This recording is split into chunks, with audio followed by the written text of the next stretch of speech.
Historical diaries के तमाम मोअज़्ज़ज़ नाज़रीन, मैं हूं रिजवान मलिक और आप सब देखने और सुनने वालों को अस्सलाम वालेकुम। नाज़रीन ग्रामी, इब्रानी ज़ुबान में यरूशलेम और अरबी ज़ुबान में अल-कुद्स के नाम से मशहूर शहर बैतुल मुक़द्दस, जिसके मायने पाक घर के, उन शहरों में से एक है जिसको नौए इंसानी इज्जत और एहतराम की निगाह से देखते हैं। इस शहर का जर्रा जर्रा मुक़द्दस है और अक्सर अंबिया अलैहिस्सलाम की यादगारें यहाँ मिलती हैं। हज़रत दाऊद अलैहिस्सलाम, हज़रत सुलेमान अलैहिस्सलाम और कई दूसरे अंबिया भी यहीं पर मदफून हैं। ये दुनिया का वो वाहिद शहर है जिसे यहूदी, मसीही और मुसलमान तीनों मुक़द्दस मानते हैं। यहूदियों का ये अकीदा है कि ये वो जगह है जहाँ से कायनात की तख्लीक हुई। यहीं पर हज़रत इब्राहीम अलैहिस्सलाम ने अपने बेटे की कुर्बानी की तैयारी की। यहाँ पर मौजूद मगरबी दीवार यहूदियों की अहम मजहबी यादगार है, जिसे दीवार गिरिया भी कहा जाता है, जो कि हजरत सुलेमान अलैहिस्सलाम के तमीर करदा हैकले सुलेमानी की एक दीवार का कुछ बचा हुआ हिस्सा है। ईसाई कहते हैं कि हजरत ईसा अलैहिस्सलाम के जाए पैदाइश यहीं पर वाक़ है। ईसाइयों के मुताबिक हजरत ईसा अलैहिस्सलाम को यहीं पर सूली पर चढ़ाया गया और इसी शहर में उनका सबसे मुकद्दस कलीसा भी मौजूद है। मुसलमानों के अकीदे के मुताबिक हजरत मोहम्मद मुस्तफ़ा सल्लल्लाहु अलैहि वसल्लम हिजरत के बाद 17 या 19 माह तक इसी तरफ मुंह करके नमाज पढ़ते रहे। जब आप सल्लल्लाहु अलैहि वसल्लम मिराज पर गए तो मिराज पर जाने से पहले इसी शहर में मौजूद मस्जिद अक्सा में आपने तमाम अंबिया किराम की इमामत करवाई और फिर हजरत जिब्राईल अलैहिस्सलाम के साथ बुराक पर सवार होकर 7 आसमानों के सफर पर गए। यही वजह है कि मुसलमान और मसीही बहुत अरसा तक इस शहर पर कब्जा करने के लिए बरसरे बेकार रहे। माहिरीन आसार कदीमा के मुताबिक 7000 साल कबल भी इस शहर में इंसानी आबादी मौजूद थी। इस तरह ये दुनिया के कदीम तरीन शहरों में से एक है। 1000 साल कबल मसीह में हजरत दाऊद अलैहिस्सलाम ने यह शहर फतह करके इसे अपनी सल्तनत का दारुल हुकूमत बनाया। उन्होंने 33 साल तक इस शहर पर हुकूमत की। हजरत दाऊद अलैहिस्सलाम की वफात के बाद उनके बेटे हजरत सुलेमान अलैहिस्सलाम ने बैतुल मुक़द्दस में एक इबादतगाह तामीर करवाई, जिसे हैकले सुलेमानी कहा जाता है, जिसमें ताबूत सकीना रखा गया। ताबूत सकीना एक संदूक का नाम। इस संदूक में हजरत मूसा अलैहिस्सलाम का आसा मुबारक, उनकी जूतियां, हजरत हारून अलैहिस्सलाम का इमामा, हजरत सुलेमान अलैहिस्सलाम की अंगूठी, तौरात की तख्तियों के चंद टुकड़े, कुछ मनोसलवा और कुछ अंबिया किराम की दीगर निशानियां मौजूद। तफसीर बुरहान में मज़कूर है कि जब तक रसूल अकरम सल्लल्लाहु अलैहि वसल्लम मक्का में मुकीम रहे, उनको बैतुल मुक़द्दस की तरफ रुख करके नमाज पढ़ने का हुक्म मिला। तो आप सल्लल्लाहु अलैहि वसल्लम काबा को बैतुल मुक़द्दस और अपने दरमियान रखते थे ताकि दोनों की तरफ रुख हो जाए, और जब ऐसा मुमकिन ना होता तो बैतुल मुक़द्दस की तरफ रुख करके नमाज अदा करते थे। और नबूवत के बाद 13 साल मक्की दौर में यही मामूल रहा, लेकिन जब हिजरत के बाद मदीना तशरीफ ले गए तो 17 या 19 माह बैतुल मुक़द्दस की तरफ मुंह करके नमाज पढ़ी। और जब रसूल अकरम सल्लल्लाहु अलैहि वसल्लम यहूदियों को इस्लाम की दावत देते तो वो एतराज़ करते कि अगर हमारा दीन बातिल है तो आप हमारे किबला की तरफ मुंह करके नमाज क्यों पढ़ते? जब हमारा किबला दुरुस्त है तो हमारा बाकी दीन कैसे गलत है? और जब अल्लाह ताला की तरफ से तहवील किबला का हुक्म हुआ और बैतुल मुक़द्दस की बजाय काबा की तरफ मुंह करके नमाज अदा करने का हुक्म आया तो एतराज़ इस तरह होने लगा कि अगर तुम्हारा पहला किबला ठीक था तो तुम्हारा दूसरा किबला गलत है। आप ठीक को छोड़कर गलत रास्ता क्यों अपना रहे हैं? अगर अल्लाह के नज़दीक ये दूसरा किबला ठीक है तो उस वक़्त तक आप गलत किबला यानी बैतुल मुक़द्दस की तरफ रुख करके नमाज क्यों पढ़ते रहे?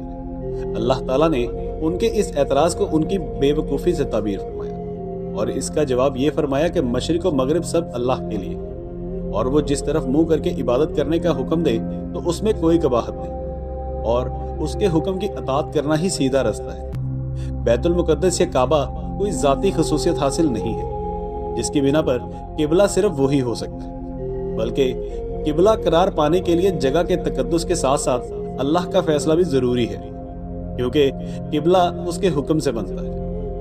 हुज़ूर नबी करीम सल्लल्लाहु अलैहि वसल्लम ने भी यहूदियों के इल्ज़ाम का इस तरह जवाब दिया। आप सल्लल्लाहु अलैहि वसल्लम ने फरमाया, अल्लाह ताला ने तुमको हफ्ते के दिन मछली के शिकार से मना फरमाया और बाकी अयाम में तुम्हारे लिए जायज़ करार दिया। अगर मछली का शिकार जायज़ था तो हफ्ते के दिन क्यों मना फरमाया गया, और अगर नाजायज़ था तो बाकी अयाम में जायज़ क्यों रखा गया? उन्होंने कहा कि दोनों हुक्म मसलहत खुदाबंदी थे। बस आप सल्लल्लाहु अलैहि वसल्लम ने फरमाया, तहवील किबला की भी यही सूरत है कि अपने वक़्त में वो भी दुरुस्त था और अब ये भी दुरुस्त है। اور मसलहत खुदा के ताबे है। इसके साथ उनके दीगर शकूक का जवाब देने के बाद आप सल्लल्लाहु अलैहि वसल्लम ने फरमाया, ए अल्लाह के बंदो, तुम बीमार की हैसियत से हो और अल्लाह तबीब की हैसियत से। तुम्हें शिफायाबी की ज़रूरत है, चाहे तबीब जो तरीका भी इख्तियार करे, और बीमार की शिफायाबी हमेशा तबीब की मर्जी के मुताबिक इलाज करने से हो, ना कि मरीज की राय से। बस अल्लाह के हुक्म की अताअत करो, इसी में फ़ायदा है। इन एतराज़ात के अलावा मुसलमानों को वर्गलाने और गुमराह करने के लिए यहूदियों ने उनके दिलों में ये शकूक पैदा करने शुरू कर दिए कि तुम्हारी गुज़िश्ता नमाजें सब ज़ाया हो गई क्योंकि तुम्हारा पहला किबला ही दुरुस्त नहीं था। रवायात में आता है कि हयी बिन अफ्तद यहूदी मुसलमानों में इस तरह की मकरूह साजिशें करता है। तो अल्लाह ताला ने उनके इन एतराज़ात का जवाब दिया कि तुम्हारी गुज़िश्ता नमाजें खुदा ज़ाया नहीं करती, बल्कि अपने वक़्त में वो किबला अल्लाह के हुक्म के मुताबिक दुरुस्त है, और अब खुदा की मर्जी इस किबले में है, लिहाजा अब ये भी दुरुस्त है। वो नमाजें भी दुरुस्त थी और ये भी सही है। तफसीर अयाशी से मरवी है कि जब तहवील किबला का हुक्म हुआ तो मुसलमानों ने रसूल अकरम सल्लल्लाहु अलैहि वसल्लम से दरियाफ्त किया कि क्या हमारी पिछली नमाजें ज़ाया तो नहीं हो गई, या जो हमारे मुसलमान भाई उस ज़माने में इंतकाल कर गए हैं उनको कोई गिरफ्त तो नहीं होगी। इस पर अल्लाह ताला की तरफ से ये आयत नाज़िल हुई कि खुदा तुम्हारे ईमान को ज़ाया नहीं करता। तहवील किबला यानी किबला की तब्दीली के बारे में अल्लाह ताला कुरान मजीद में फरमाता है कि खरे और खोटे को अलग अलग करने के लिए हमने तहवील किबला का हुक्म दिया, ताकि आम पता चल जाए कि रसूलुल्लाह सल्लल्लाहु अलैहि वसल्लम की दिलो जान से अताअत करने वाले लोग कौन हैं और पीछे हटने वाले कौन। तफसीर बुरहान से मरवी है कि मक्का वाले चूँकि काबा से ज़्यादा मोहब्बत रखते थे, इसलिए उनकी ख्वाहिशात के खिलाफ बैतुल मुक़द्दस को किबला बनाने का हुक्म हुआ, ताकि ख्वाहिश की अताअत करने वाले और रसूलुल्लाह सल्लल्लाहु अलैहि वसल्लम की अताअत करने वाले अलग अलग हो जाए। जब आप सल्लल्लाहु अलैहि वसल्लम हिजरत करके मदीना तशरीफ़ ले गए तो यहाँ के लोग बैतुल मुक़द्दस से मानूस थे, क्योंकि मदीना के यहूदी बैतुल मुक़द्दस की तरफ मुंह करके इबादत किया करते थे, तो उनकी ख्वाहिशात के खिलाफ काबा की तरफ रुख करने का हुक्म दे दिया गया, ताकि रसूलुल्लाह सल्लल्लाहु अलैहि वसल्लम के अताअत गुजार और ख्वाहिश नफ्स के पीछे चलने वाले अलग अलग हो जाए।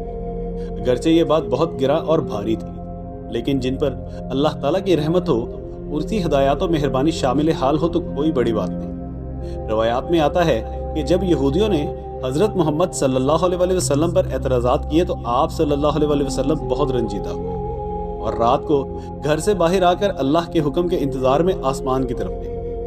अगले दिन नमाज ज़ोहर के वक़्त आप नबी करीम सल्लल्लाहु अलैहि वसल्लम की मस्जिद में नमाज ज़ोहर अदा कर रहे थे कि आप सल्लल्लाहु अलैहि वसल्लम को फरिश्तों ने दौरान नमाज ही बाजुओं से पकड़कर काबा की तरफ किया, और उस वक़्त कुरान करीम की ये आयत उतरी, हम आपको बार बार आसमान की तरफ मुंह करते देख रहे हैं, लिहाजा अब हम आपको उसी किबला की तरफ फेर देते हैं जिसे आप पसंद करते हैं। अब आप अपना रुख मस्जिदुल हराम की तरफ करो, और तुम लोग जहाँ कहीं भी हो अपना रुख इसी की तरफ करो। और अहले किताब इस बात से बखूबी वाकिफ हैं कि ये उनके रब की तरफ से हक पर मबनी फैसला है, और जो कुछ वो कर रहे हैं अल्लाह ताला उससे गाफिल नहीं है। इस मस्जिद को जिसमें किबला की तब्दीली का हुक्म नाजिल हुआ इसे मस्जिद किबला 3 कहते हैं, जिसके मायने हैं 2 किबलों वाली मस्जिद, क्योंकि इसके अंदर रसूल अकरम सल्लल्लाहु अलैहि वसल्लम ने एक ही नमाज को 2 किबलों की तरफ अदा फरमाया। यहाँ पर सवाल ये पैदा होता है कि तहवील किबला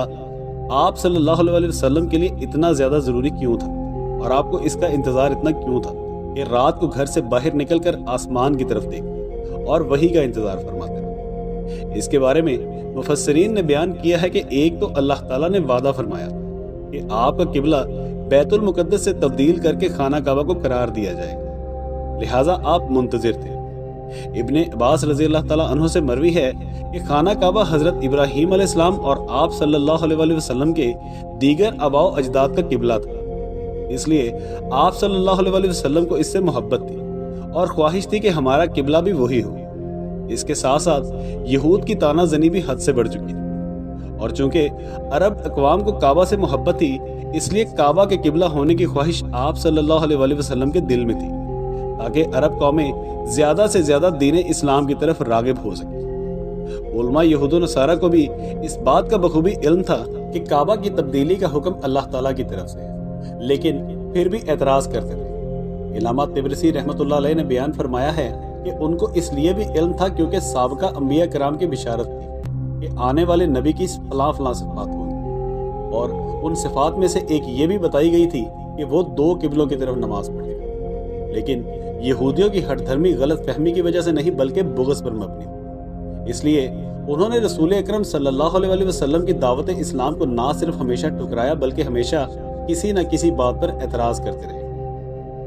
اللہ تبارک و تعالیٰ نے اپنے حبیب صلی اللہ علیہ وسلم کو اس طرح وحی کی کہ وہ عناد میں اس حد تک پہنچ چکے ہیں کہ حق بات کو قبول ہی نہیں کرتے۔ ان کے اعتراضات حق کی تلاش کے لیے نہیں بلکہ صرف عناد ہی عناد۔ اگر آپ دلائل کے ڈھیر بھی لگا دیں گے تب بھی وہ ماننے والے نہیں، اور نہ اب آپ کو ان کے قبلہ کی طرف رخ کرنے کی اجازت ہے کیونکہ پہلا حکم منسوخ ہو چکا ہے۔